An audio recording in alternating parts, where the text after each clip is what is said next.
வெளிநாடு செல்பவர்களுக்கு அரசு மருத்துவமனைகளில் மருத்துவ பரிசோதனை. மாவட்ட ஆட்சியர் அலுவலகம் முன்பு கோரிக்கைகளை வலியுறுத்தி தமிழக வாழ்வுரிமை கட்சியினர் போராட்டம். திருச்சி மாவட்ட தமிழக வாழ்வுரிமை கட்சி மற்றும் குவை தமிழ் மக்கள் சேவை மையம் இணைந்து இன்று மாவட்ட ஆட்சியர் அலுவலகம் முன்பு மாவட்ட செயலாளர் ராயல் ராஜா தலைமையில் போராட்டக்காரர்கள் காலி சூட்கேசுகளுடன் அரபு நாடுகளுக்கு செல்வோருக்கு குறிப்பிட்ட நிறுவனத்தில் மருத்துவ பரிசோதனை செய்வதை தடை செய்து அரசு மருத்துவமனைகளில் மருத்துவ பரிசோதனை மேற்கொள்ள அனுமதி வழங்க கோரி கோரிக்கைகளை வலியுறுத்தி கோஷங்கள் எழுப்பினர். தொடர்ந்து மாவட்ட ஆட்சியர் அலுவலகத்தில் மனு அளித்தனர். போராட்டத்தில் வழக்கறிஞர் இரா.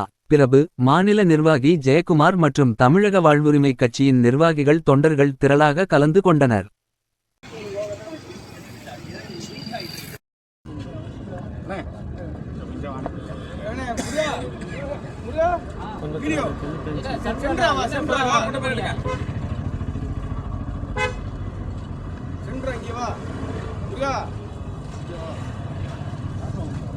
இங்கிருந்து அயல்நாடுகளுக்கு தனது குடும்பத்தின் பொருளாதாரத்தை உயர்த்துவதற்காக இளைஞர்கள் போறாங்க. அது நம்ம அமெரிக்க நாடுகளுக்கோ ஐரோப்பிய நாடுகளுக்கோ போறது பிரச்சனை இல்லை. ஆனா அரபு நாடுகளுக்கு ஒரு 7 நாடுகளுக்கு போறதுக்கு கேம்கான் சொல்றாங்க, gulf approved medical centre association சொல்றாங்க. அதாவது உங்களுக்கு வீசா அந்த நாட்டுக்கு செல்றதுக்கான அனுமதி கிடைத்தாலும் உங்களுக்கு மெடிக்கலி தொற்று நோய்கள் இல்லை அப்படின்னு மெடிக்கல் ஃபிட்னஸ் வேணும்.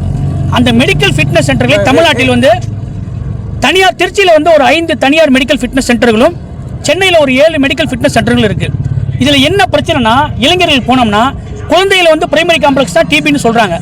ஒரு சின்ன வடு இருந்தாலும் ஒரு சின்னதாக ஒரு சளி இருந்தாலும் அவங்க அன்ஃபிட்னு சொல்றாங்க. அன்ஃபிட்னு நம்ம சர்டிஃபிகேட் கேட்டாலும் அந்த அன்ஃபிட்டுக்கான சர்டிஃபிகேட் ப்ரொவைட் பண்றதுல ரொம்ப அடாவடித்தனமா அராஜகமா இந்த தனியார் மெடிக்கல் சென்டர்கள் இங்கிருந்து தனது பொருளாதாரத்தை உயர்த்தான அண்டா குண்டாலும் வித்து இன்னைக்கு மனைவியோட தாயோட தங்கையோட தாலியை வித்து போற இந்த இளைஞர்களை பெரிய மன உளைச்சலுக்கு இவங்க ஆளாக்குறாங்க. இங்கே அன்ஃபிட்னு சொல்ற இது பார்த்தீங்கன்னா கேரளாவிலேயே ஹைதராபாத்லேயே அது எப்படி ஃபிட் ஆகுது? இங்கே இருக்கக்கூடிய 5 மெடிக்கல் ஃபிட்னஸ் சென்டர்களும் மலையாளிகளால் நடத்தப்படுது. தமிழர்கள் என்ற ஒரே காரணத்திற்காக இவர்களை இப்படி அலைக்கழிக்கிறார்களா என்ற கேள்வியும் இங்கே எழுது. தரம் உயர்த்தப்பட்ட அரசு மருத்துவமனைகள் இருக்கும்போது ஒன்றுமே இல்லாத தகுதி இல்லாத இந்த மெடிக்கல் ஃபிட்னஸ் சென்டர்களுக்கு ஏன் இந்த அனுமதி சான்றிதழ் அந்த கேம்கான் நிறுவனம் கொடுக்குது? இதை மத்திய மாநில அரசுகள் ஏன் வேடிக்கை பார்த்துட்டு இருக்கு? ஒயின் ஷாப் அரசு நடத்தும் போது, மணல் குவாரியில் அரசு நடத்தும் போது, ஏன் தரம் உயர்த்தப்பட்ட அரசு மருத்துவமனையில் இருக்கும்போது ஏன் இந்த மெடிக்கல் ஃபிட்னஸ் சர்டிஃபிகேட்டை அரசு மருத்துவமனையில் எடுக்கிறதுக்காக மத்திய அரசு ஏன் நடவடிக்கை எடுக்கலைங்கிறத எங்களுடைய கேள்வி. இந்த இளைஞர்கள் பார்த்தீங்கன்னா இதுல 8,500 + 1,500 10,000 ரூபாய் பணம் கட்டுறாங்க. ஆனா இங்கே மட்டும் இல்லாம ஹைதராபாத், கொச்சின் அங்கங்க அனுப்பிச்சிட்டு 1 லட்சம் 1.5 லட்ச ரூபா வரைக்கும் இதுல பணம் புழங்குது. நீங்க பணம் கொடுத்தாதான் பாஸ் இடைத்தரகர்கள் பணம் சம்பாதிக்கிறாங்க.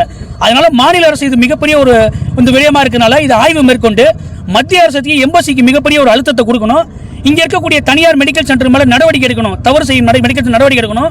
இந்த இடைத்தரகர்கள் மேல் நடவடிக்கை எடுத்து அரசு மருத்துவமனைகளில் இந்த ஃபிட்னஸ் சர்டிஃபிகேட் எடுக்கிறதுக்கான வேலைகளை மாநில அரசு மத்திய அரசு அழுத்தம் கொடுத்து செய்யணும் அப்படிங்கிற கோரிக்கை தான் நாங்கள் வலியுறுத்துறோம். தொடர்ச்சியாக இது 3ஆம் முறையாக நாங்கள் ஜனநாயக பூர்வமாக எங்கள் தலைவர் சொன்னதால் நாங்கள் மனு கொடுத்து போராட்டம் நடத்துகிறோம். இப்போ மாவட்ட ஆட்சியர் சந்திச்சு மனு கொடுத்துருக்கோம். தொடர்ச்சியாக இது போல பண்ணிகிட்டே இருக்காங்க. கடந்த முறையாக நாங்கள் கிட்டத்தட்ட 300 பேர் கைதானோம். ஜனநாயக முறையில் போய் போராடணும், அப்புறம் போட்டு பண்ணோம். தொடர்ச்சியாக இது போல இருந்தாங்கன்னா அடுத்தது எங்களுடைய போராட்ட வடிவம் வேறு வடிவமாக இருக்குன்னு சொல்லி இந்த பத்திரிகை வாயிலாக நான் தெரிவிக்க விரும்புகிறேன்.